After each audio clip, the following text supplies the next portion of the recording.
My name is Misty Gibson. I'm also a Newtonian, but I can promise I am not a clergy member. I shall not be preaching a sermon, but you go to prepare that for us. My zip code there in Newton is 75966. I serve as Vice President on the Board of Trustees for Newton ISD. And many of you can identify with the fact that small rural schools, especially in this area, suffer from a poverty problem. Our school, we're a tight-knit community. They reclassified recently, so we're back up to 3A. We were 2A, and we're a family. Our superintendent is a product of our school. She's a graduate. The administrators on 2 of our campuses are products. One of them is a classmate of mine.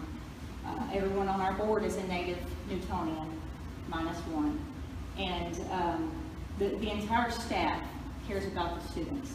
I see that many of you are educators, you know what I'm talking about, and it breaks your heart when you see a child that comes to school in the morning and is expected to perform at a level like this according to TEA and the state board, but that child has had no hot meals over the weekend because they have a parent that's either absent or a parent that cannot afford to provide a meal. And so that child gets free breakfast.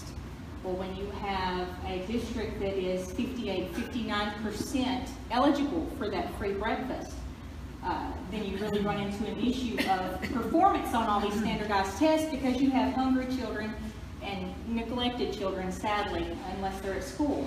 And so one of our diligent Newton alumni in our business office, our business manager checked into a program a few years ago called the Community Eligibility Provision.